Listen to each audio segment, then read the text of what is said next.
Welcome to Coruzant Technologies, home of the Digital Executive Podcast. Welcome to the Digital Executive. Today's guest is Nick Vandivere. Nick Vandivere serves as the CEO of ThoughtTrace. During his tenure, he has led the transformation of ThoughtTrace into a company that is a technology and thought leader for the application of applied artificial intelligence and machine learning. As a software CEO, Mr. Vandivere believes that product innovation, reliability, and an outstanding user experience are the required ingredients for exceptional performance and long-term value.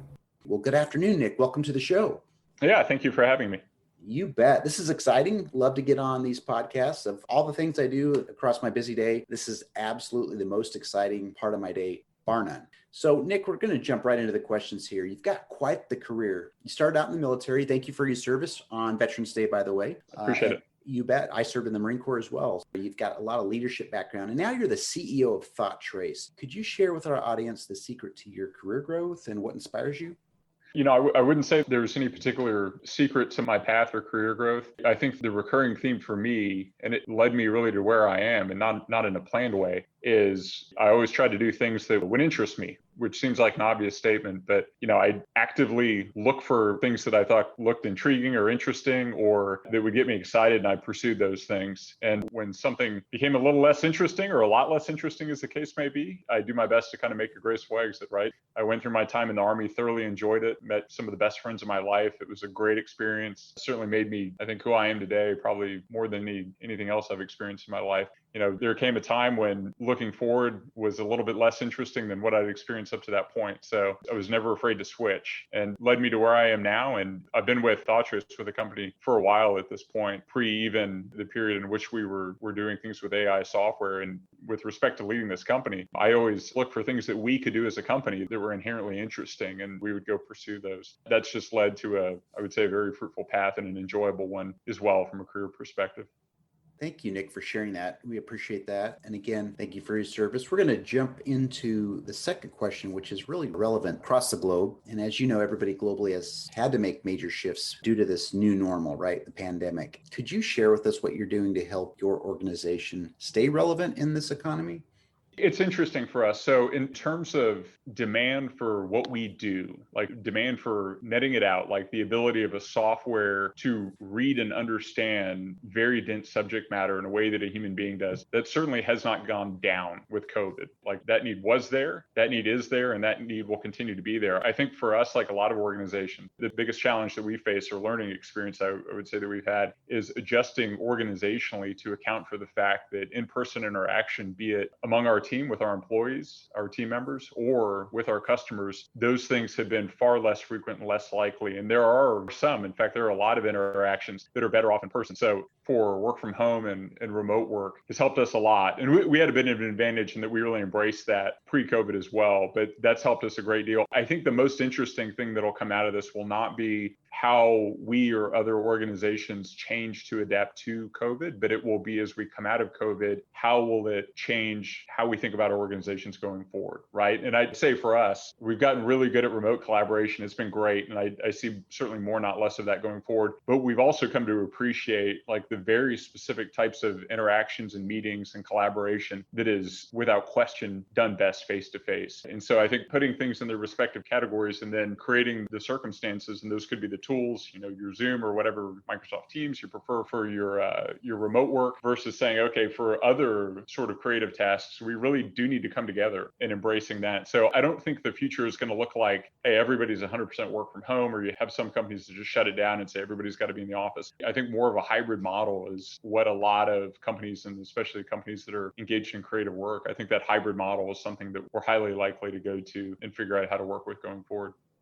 Thanks for sharing that, Nick. I appreciate it. I think it's important that we all realize the changes that we've had to adapt to the last 6 or 7 months, and we're just going to have to move into it optimistically, but hopefully as things return to normal, the old normal, we'll be able to find that perfect balance, that hybrid, like you mentioned. So Nick, let's jump into question 3. This is my favorite part. I'm a technologist by trade. I know you're leveraging some of the emerging technology within your product and platform, specifically AI and machine learning. Anything that you are able to share with our audience today?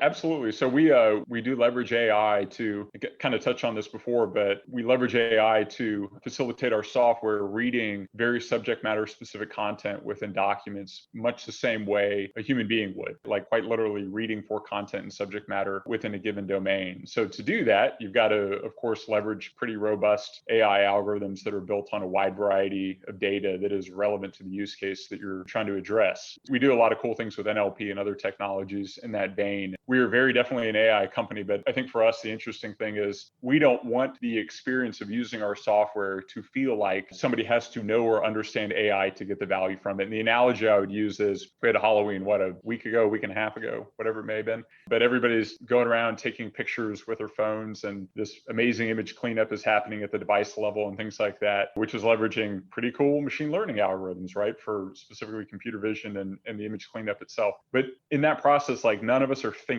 about using AI. It is just a seamless activity that is part of the thing that we're doing, and we get the value from it without necessarily thinking about it. And I think in the B2B space for us and for other companies in different disciplines and domains that are practitioners of AI, like we should look at that B2C example and strive for it. I think at the end of the day, most people, there are some use cases where people certainly want AI toolkits, but I think for most applications of AI, it's not about the AI, right? Like it's about the new data or the information that it creates. It's about the new experience that it creates. It's about something new that tool has made possible that would not have been the case before. But we've got to be able to deliver that in a way that's a seamless experience, not unlike taking a picture on your phone. And that's really how I think we have to pursue it in the B2B space. It's something I think a lot of folks struggle with right now, a lot of companies, but that's really got to be the goal at the end of the day.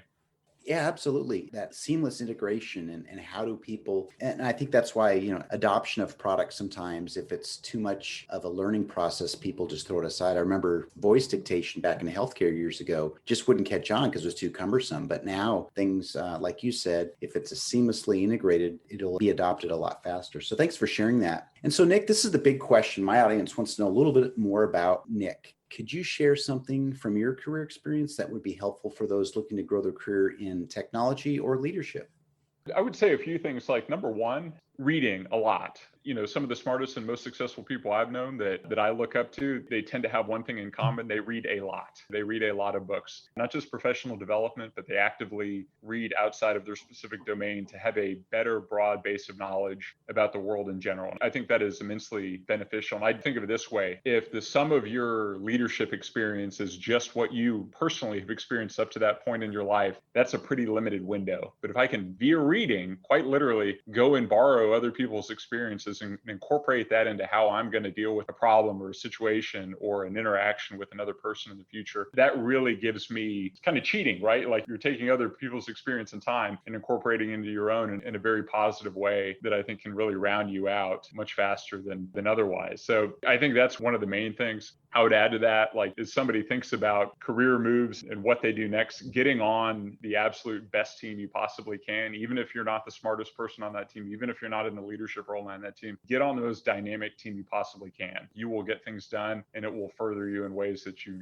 cannot even anticipate. But great things come from great teams. I think there are numerous examples of that from a leadership perspective. I'd say kind of busting the bubble or the notion of what people think of a CEO or somebody in a leadership role as. I think you've got to be very genuine and honest with yourself about who you are and how you want to lead. There's a great book out there called The CEO Next Door that's based on some very good research. But oftentimes the most effective leaders are not what sort of the media or popular culture makes them out to be, right? It's not necessarily, doesn't always have to be the most gregarious person or the person that's most likely to speak up first, but it is somebody that really understands the people around them and how to add value for them and how to lead by example, right? So I would say oftentimes people that are aspiring to leadership positions think that the outward perception of them is going to be the key thing to get them there. And it's not. It's really not. Like focusing on what you do and do well and leading by example is really, I think, the most tried and true and demonstrable via data and information. Like it is the way to lead and do it most effectively. Going back, you mentioned you were in the Marine Corps. I was an Army guy, but I think one thing that we learned really early in our careers, and it's whether you're an enlisted guy that becomes a fire team leader for the first time or a platoon leader, company commander, or whatever it may be, but the concept of decentralized decision making doing, I think is immensely important to high functioning teams. Like you get this beaten into you in the military if you're in a good unit, but I think it works very well in the private sector as well. And that's the idea is the person or people making the decision at any given point in time needs to be the lowest level unit possible. It needs the people that are closest to the action and the consequences of that decision, the folks that really understand the subject matter that they're dealing with. And as a leader, that means being very comfortable delegating your decision making and then existing to support people in the decisions that they make, right? I think that has to be crystal clear in terms of leadership philosophy and how you communicate that to members of your team. That said,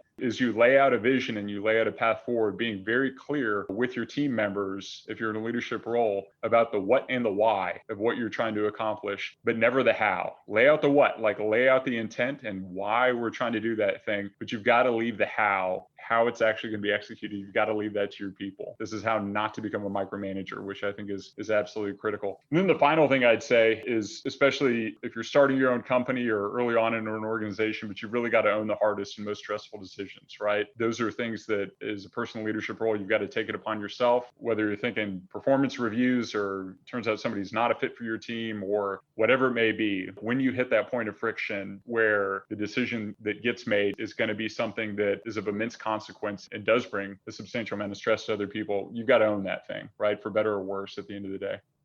Nick, thanks for sharing that. I appreciate the nuggets of wisdom. And you were talking about borrowing other people's leadership experience or their life experiences, right? What I'd like to say is I get to take your story today and turn around and share it with a very large global audience. And so I appreciate that. And I think this would totally resonate with your message as well. So thanks again. And Nick, it was a pleasure having you on today. And I look forward to speaking with you real soon. Thank you very much. Bye for now.